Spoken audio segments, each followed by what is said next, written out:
Magandang araw po sa inyong lahat. Ako po ulit si Dr. Tony Liasian, isa pong independent health reform advocate. At ako po ay isang internist, cardiologist. At ang ating pong i-discuss ngayon sa araw na ito ay tungkol po sa mga sakit na very common ho pagka tayo po ibinabagyo. At yan po ay, una muna ay leptospirosis at ang dengue fever. At ito po ang reseta natin sa araw na ito. Ano po ba ang leptospirosis? Ang leptospirosis po ay isang infection na dala po ng bakterya na nakukuha natin pag po tayo ay na-expose sa ihi po ng mga mababait or mga daga or even other animals, no? Kaya ang tawag dyan ay zoonotic diseases. Maring ihi po ng daga, ihi ng pusa, or even aso. At yan ay kung tayo ay exposed during tag-ulan at meron tayong sugat or break in the skin, napapasok po yung mikrobyong yan pag ho tayo nagwe-wade or nagpapaanod sa ating paligid during the time na meron kang baha. So, yan ho ang common na nagiging problema natin since ang Pilipinas ay binabagyo na almost 20 to 22 typhoons a year. Imagine niyo yun. At hindi mabibilang sa ating daliri na marami ho ang nagkakasakit, namamatay dito ho sa leptospirosis. Particularly po ang mga bata, no? Pero pati matatanda ay nadadali ho nito. So, kailangan ho natin malaman kung sino-sino ang mga pasyenteng ito at anong sintomas pagka nagkakaroon nito. Ngayon, nahuhulaan mo ang mga pasyente na magpe-present sa iyo sa emergency room na may lagnat. Yan ang una. High-grade fever, yan ang unang-una. At masasakit ang katawan. Masasakit ang katawan.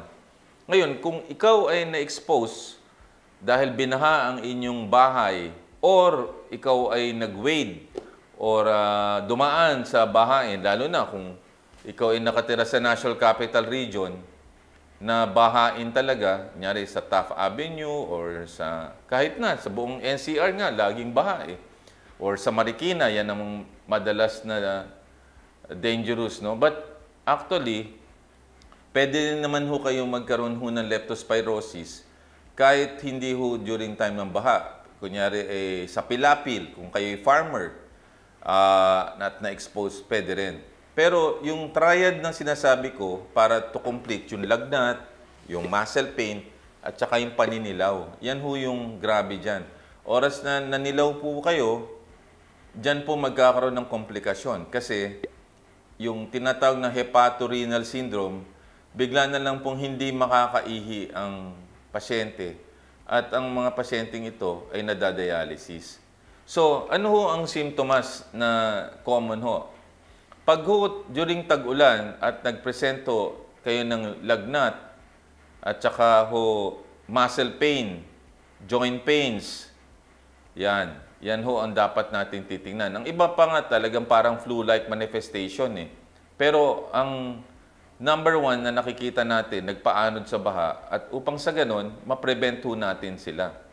Ang isa pang dapat nating tingnan ay sino ho yung mga affected niyan. Ang common ho niyan, pagka ikaw ay naninirahan sa National Capital Region or areas in the Philippines na madalas binabaha. Wala namang hindi eh. Ngayon, dati nung ako'y bata pa, madalas kaming bahain ditong Southern Luzon or Northern Luzon or itong Bicol area. But ngayon, wala nang pinipili eh. Whether Visayas, Mindanao ka, buong Pilipinas na kasi because of the climate change eh. At usually ang naapektuhan nito ay mga urban areas eh. Yung mga urban areas kasi, naapektuhan kasi nagkaroon ho tayo ng problema in terms of zoning. Ang mga drainage ho kasi natin ngayon ay nag-iiba na. So ako, particularly ako, galing ako na Mindoro. Nung ako'y lumuwas sa Maynila, nung nag-aaral ako, dyan sa UST, laging binabaha. Imagine niyo po yung danger na meron ho ang bawat tao na nangyayari ito. Kaya lang, marunong ako mag-ingat. Kaya, in my lifetime, never ho ako nagkaroon ng leptospirosis. Never din ho ako nagka-dengue fever. Kasi alam kong iwasan siya. And I think that is very important para maintindihan natin. So, ang mga persons na usually nadadali nito ay yung mga exposed sa bahain, mga farmers, even fishermen na minsan naapektuhan ito, or mga agricultural workers, or yung mga nag-aalaga po ng mga hayop na exposed ho dito. So, dapat hindi natin siyang i-menos kasi yan ho ang magiging problema natin. So, ang gusto ko lang hong banggitin sa unang segment ho nito, pag ho tag-ulan, very common ho ang dalawang klaseng sakit. But for the moment, nakapokus tayo sa leptospirosis. At pagka kayo nagkalagnat, nagka-muscle pain, dapat ho, kayo po ay magpakonsulta kagad. Kasi oras na nanilaw po kayo at kayo po hindi makaihi, yan ho ang magiging problema natin. Kasi magkakaroon po tayo ng dialysis, which I think dapat nating iwasan. Lalo na sa mga tao ngayon.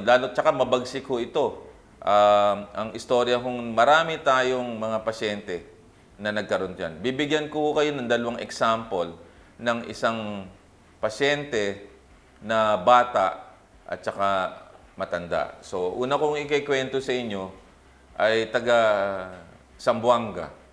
Kapatid ho siya ng aming kasambahay. Akalain niyo itong batang to, napakatalino, 18 years old. Galing ho sa pagbabasketball. Biglang umulan. Di binaha. Nakasinelas po siya. Tapos may sugat po siya. Tapos, anong nangyari? Hindi niya pinansin. Pagkalipas ho ng mga 5 araw, siya po ay nagkalagnat at nagka-muscle pain at naninilaw na. So, nung dinala ho sa regional hospital, dyan ho sa Zamboanga, ay nag-dialyze na. Alam niyo, namatay after 2 days kasi na-dialysis. Ang pangalawang kwento ay isang National Capital Region, isang 55-year-old na lalaki. Ganon din po, binaha, taga-Tagig po siya.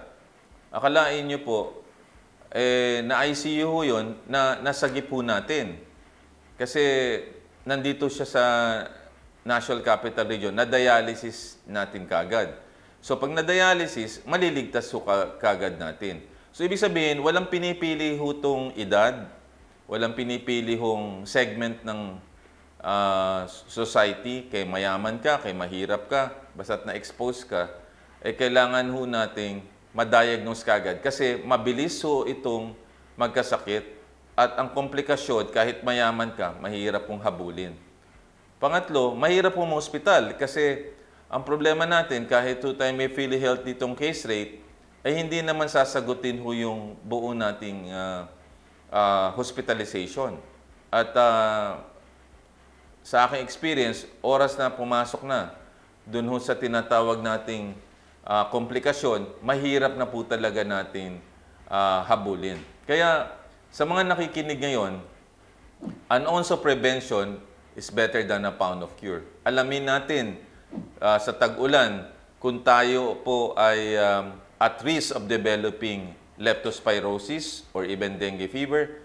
Pero sa ngayon, ang kailangan nating iwasan ay pagka umulan, hindi tayo dapat magpaanod sa baha, hindi ho tayo dapat madelay sa pagpapatingin sa doktor upang mabigyan ho tayo ng tamang medication at tayo ay makatulong sa taong bayan. So, dyan ho nagtatapos muna ang first segment po ng ating reseta para sa araw na ito tungkol sa leptospirosis at magbabalik po tayo para ho sundan kung anong kailangan nating gawin para ho dito sa ating segment ng leptospirosis.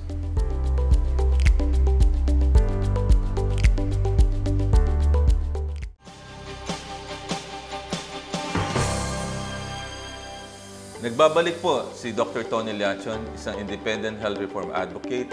Isa rin po tayong internist dyan po sa Manila Doctors Hospital. At ang topic po natin sa ngayon ay leptospirosis. Ngayon, i-discuss natin kung paano po tayo mapiprevent or maiiwasan magkaroon po ng leptospirosis. Alam nyo, kung makikita natin, na marami ho ang nako-confine sa ospital, lalo na dyan sa National Kidney Institute, at nadadialysis po sila. Pero alam nyo, ang dapat ho natin gawin, tatlong approach. Ang nakikita kong unang approach is educate. Kaya dapat ma-inform ho, na ipasok ho sa preventive health education, curriculum ng DepEd.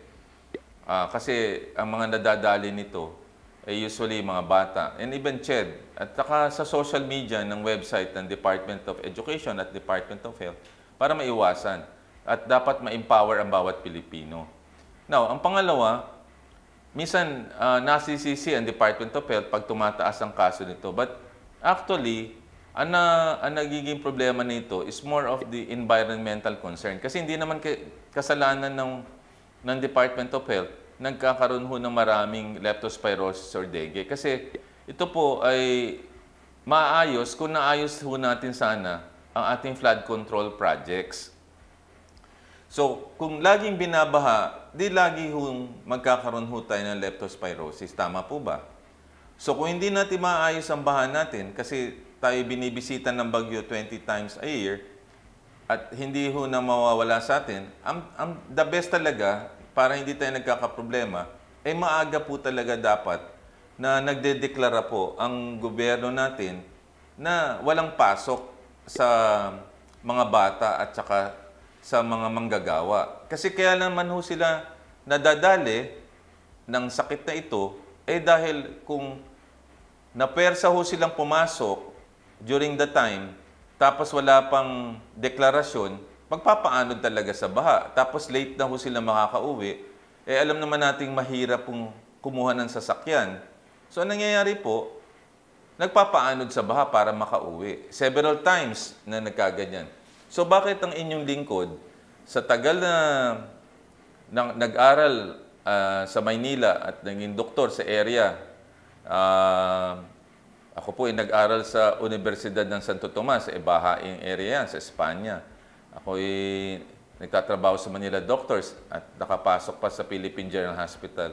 Kasi alam ko kung paano iiwasan. Ang una dyan, to tell you honestly, nakaantabay na ako sa madaling araw, mga alas 5 at saka mga alas 3 para hindi ka pumasok. Kasi pag pumasok ka, doon ka magkakaroon ng problema kasi magpapaanod ka sa bahay. So, tinitinan ko talaga kaya nung ako'y Public Affairs Director ng Philippine General Hospital, maaga ko pong sinasabi sa Chancellor na kung kailan magdedeklara walang pasok. Kasi pag nakapasok ng mga empleyado, delikado na po yun. Ngayon, kung sakali nakapasok ka, dapat ready ho kayo. Meron ho ba kayong bota? Yan ang unang-una dyan. Dapat may bota ho kayo. Kasi kung wala kang bota, tagilid ka dyan. At pagka uwi mo ng bahay at ikaw ay na-expose sa baha, dapat maligo ka at sabunin ka agad yun. At kung may break ka sa skin, dapat doon, pwede kang uminom ho ng preventive drug. Ang pangalan ay doxycycline. Kaya binibigyan yan, emergency, hinihingi ho yan ang reseta sa Department of Health. Dapat naka-deploy na yon. Pero dapat, meron ho kayong stock na sa bahay niyan. At kung kayo ay exposed, kailangan uminom po kayo niyan. Single dose na 2 tableta na 100 mg. Pero kung kayo po ay nasa area, maaari po mag-maintain kayo for a week or may preventive medicine na binibigyan ng Department of Health dyan. Pero kung tayong lahat ay matututo ng sinasabi ko, na hindi maiiwasan, dapat nagsusupply na tayo sa bahay niyan upang sa ganun, pwede nating inumin. Kasi wala kang mamapatingnan na doktor kaagad eh. Buti na uso at telemedicine at nadideliver ho yung gamot sa bahay natin. Paano kung hindi? So what I'm saying, ang una dapat nating malaman is through education. Number 2, dapat ang government as a whole, para hindi po naapektuhan ng mga tao, hindi ho natin sila dapat i-expose sa baha, particularly mga estudyante at saka mga workforce natin. Kung sakali naman, empowered sila through social media on what to do pagka nandun na. Nabigyan ba natin ng gamot sila? Na antabayanan ba natin sila? Tumaas ba yung PhilHealth case rate natin for leptospirosis or even dengue? Dapat ito, pataasin ho natin. I think nagtaas sila, pero hindi ho yan enough para sa ating mga kababayan na almost 40% mahihirap. Kasi ako, personally, hindi ho ako papasok talaga eh. Hindi ko papapasukin ho yung mga anak ko during the time. Umabsent na. Kaysa naman at risk ho sila. Mabuti ko nakakotse ka. Ako, ang pinakamahaba ko pong experience dyan, panahon ng Ondoy. Kasi ang mga anak ko noon, natrap po sila almost 16 hours. Ako naman, di ako nakauwi dahil nung binaha sa area ng aming hospital, hindi man ako na-expose. Pero paano po yung mga na-expose?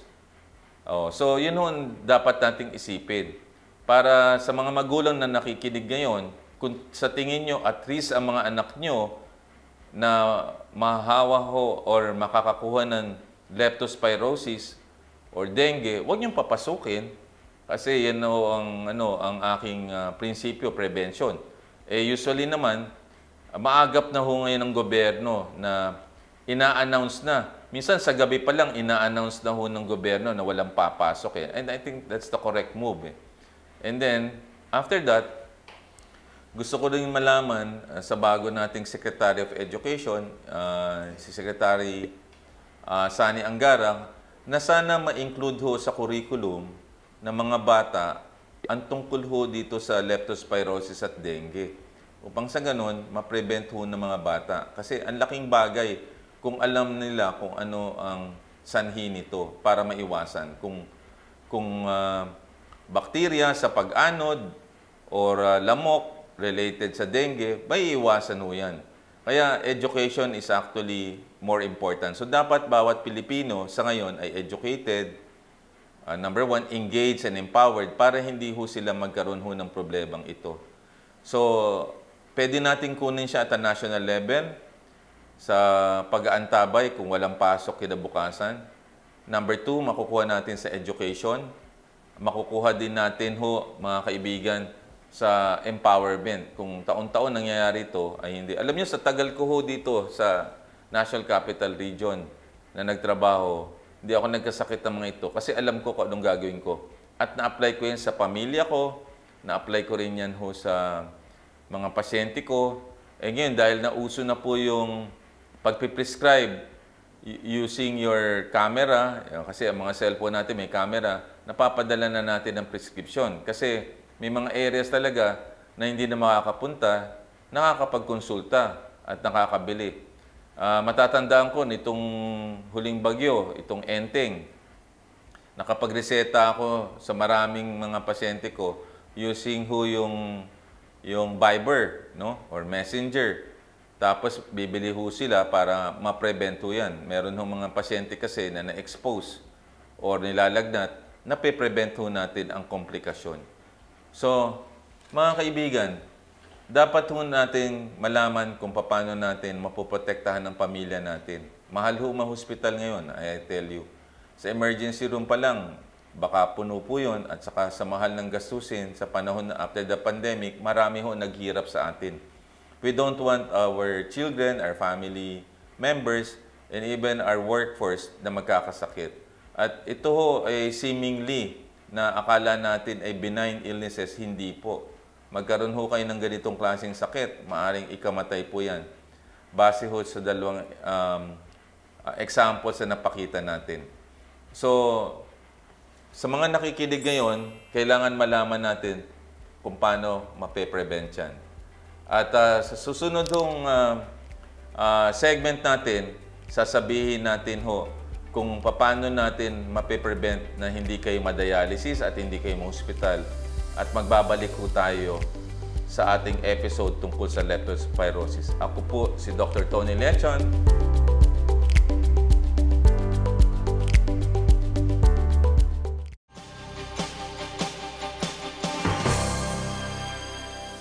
Nagbabalik po si Dr. Tony Lechon sa episode natin na leptospirosis. Dito po sa segment na to ay gusto kong ipahiwatig sa inyo na ang mga pasyenteng ito ay mape-prevent natin na magkaroon ng leptospirosis. Ang unang-una, wag ang mga bata lumangoy. Nakikita ko lumalangoy ang mga bata. Dapat ang mga magulang and even government authorities, pigilan natin na hindi sila lumangoy. Kasi sa paglangoy nila, pwede pumasok yung mikrobyo doon sa ihi ng mga daga o ng mga hayop. Pumasok yan sa mata, malunok din yung tubig, baha, pwede rin maapektuhan din sila. At usually, dahil malambot ang skin, nagkakaroon talaga ng sugat yan eh. Kaya ang unang dapat natin gawin is to prevent. Ngayon, kung wala na tayong magagawa, na-expose ka na, at kayo kinakabahan na baka kayo magkaroon ng leptospirosis, pwede kayo uminom ng gamot na doxycycline. Yan dapat prescription. Kaya dapat meron kayong contact number ng doktor nyo para maresetahan po kayo. Ngayon, kung kayo ay nagkaroon naman ng komplikasyon na, nakita naman natin during the bagyo ng Karina, ng Enteng, napupuno ang mga hospital at ang iba ay nadadialysis. Yan ang dapat nating iwasan. Kahit sinasabi natin na ilang sessions ang dialysis ang magiging libre, yung buhay, hindi natin mapapalitan yan. At saka meron mga attendant na gastos maliban doon. One, yun mga gamot na gagastusin. Pangalawa, hindi ka makakapasok kung sakali man na ikaw ay magkaroon ng problema. Pangatlo, paano naman yung mga magbabantay sa inyo, hindi rin makakapagtrabaho. Sa tagal ko naging doktor, mahirap sagipin pagka ang pasyente na may leptospirosis ay nagdadialysis na. Ang hirap niyan. At usually, makokontrol natin ang iba kung early stage, paano na kung yung mga pasyente natin may mga comorbid condition. Sino yun? May diabetes ka, may chronic kidney disease ka, or meron ka pang ibang sakit. Matutulak yung inyong sakit para lumalaho. Pero ang nakakalunos isipin na ayaw ko mangyari, yung mga mahal natin sa buhay, particularly yung mga bata, yung ating mga nag-aaral sa elementarya at sa high school, healthy, suddenly mababalitaan natin na na-hospital at ang iba nagkomplikasyon at na-dialysis at ang iba namatay. Ayaw natin yun. Heartbreaking yan eh. At ang gusto kong sabihin, ayaw natin ang mga kababayan natin ay magkautang, magtitiis, tapos makikita natin ang mga kababayan natin walang ibabayad pag nag-hospital. Ayoko po niyan. So, mga kababayan, ang una nating gagawin sa leptospirosis ay malaman kung ano ang mangyayari. So, through education. Sana ma-aproba na maipasok sa curriculum. Number 2, ng education. Number 2, ang Department of Health ay dapat talaga sa website nila ay magbigay babala and then taasan natin ang case rate para sa leptospirosis at iba pang mga sakit related sa baha. Yung accessible yung mga antibiotics kasi pag hindi natin na-deploy yan, hindi naman mabibili yan ng mga kababayan natin eh. Kaya dapat available yan sa lahat. At kung kayo magulang at nalalaman yung pwede makasakit sa inyong mga anak, huwag na niyong papasukin. Ako nagsasabi sa inyo, huwag niyong i-expose yung mga anak niyo kasi pwede silang magkaroon ho talaga ng leptospirosis at mabiyabit ho sila, yan ang tawag namin, hindi sila makauwi, ma-expose sila sa other diseases. Marami hong magiging problema ho yan. Kaya, mga kaibigan, kailangan natin ho na baguhin natin ang ating mindset. Let's reset our mindset na magkaroon tayo ng preventive health education mindset at meron tayong checklist upang sa ganun, mabago natin ang ating buhay. So, let's reset our lifestyle, be educated, be empowered, be engaged, and also, let us ask and pursue yung mga reforms sa ating government na yung preventive health education may ipasok po, mapadali po natin ang serbisyo, ma-prevent natin ang baha. Let's reset the mindset also of our government leaders. Let's reset the mindset of our people para tayo sa ganon ay hindi magkaroon ho ng leptospirosis. Ako po si Dr. Tony Liachon at ito po ang reseta natin para sa araw na ito. Maraming salamat po.